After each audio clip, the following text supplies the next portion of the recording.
Welcome, fellow chemists, to the 7th video on the reactions of alkenes, where we take a look at hydroboration-oxidation. This is now the 3rd time we will have encountered the addition of water.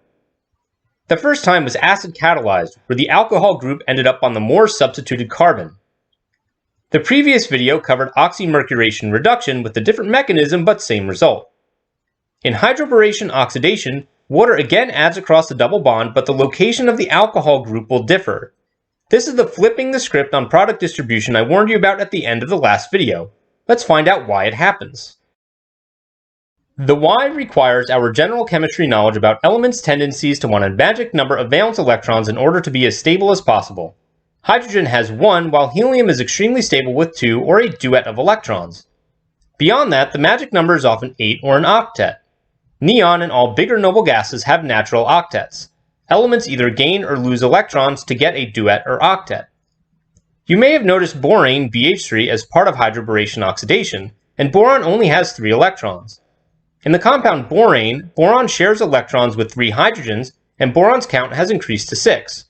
This makes boron an exception. However, the atom has room for 2 more electrons, so it can act like an electrophile. When BH3 approaches the double bond, it can do so in one of 2 places, and we get 2 transition states. As we have seen before, the more stable transition state will have the greater influence on the reaction. On the left, the boron has approached the secondary sp2 carbon.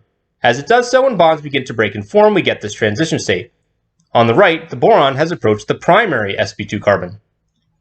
Notice that in the transition state, carbon has a partial positive charge. On the left, we have a partial primary carbocation-like transition state. Meanwhile, the transition state on the right has a partial charge on a secondary carbon. We know carbocations favor tertiary over secondary and primary, and so do these almost carbocations, so the transition state on the right is most favorable. Since we only see partial and not true carbocations, we don't have to worry about carbocation rearrangements. After the borane has added once, we have an alkyl borane. Notice the boron lost a hydrogen but gained a butyl group. Even after one butyl group has been added, the boron atom still has room for electrons, so what we saw before can happen again. When it does, we have a dialkyl borane. Well, the boron can do it a 3rd time, and when it has, there is now a trialkyl borane. Even though boron has room for 2 more electrons, it now lacks hydrogens to give to another alkene, so hydroboration is complete. Now before starting the next step, I am going to replace those butyl groups with the letter R for simplicity. During oxidation, we increase the number of carbon to oxygen bonds by replacing the carbon-boron bond with a carbon-oxygen bond. Like the previous step, oxidation will occur 3 times in succession, but how? First, hydroperoxide reacts with the trialkyl borane and a 1,2 alkyl shift occurs.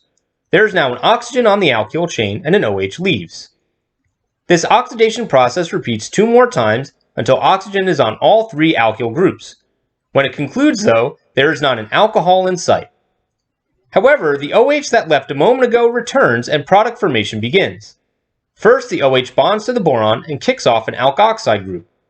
The alkoxide is then protonated by the hydrogen from the hydroxide itself, which finally produces the alcohol.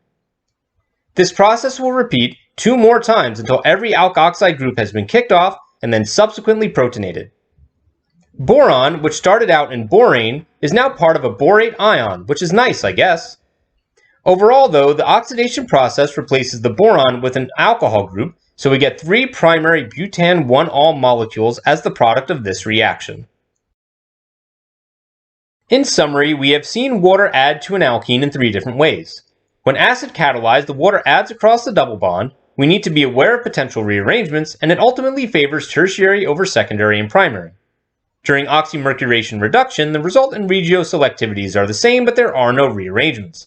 Finally, in hydroboration-oxidation, the alcohol product is flipped as the regioselectivity is reversed, but we still don't worry about rearrangements.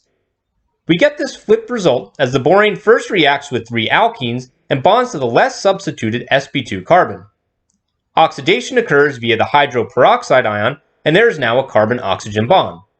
Finally, the hydroxide ion kicks the alkoxy group off the boron and then also protonates the molecule. The end result in this example is a primary alcohol. In the 8th video in this series, it is time to get radical with the alkenes. Thank you very much for watching. If you enjoyed this video, please like and subscribe as I have more in development. If you want to remind yourself of the other ways to add a water molecule to an alkene, check out these previous videos.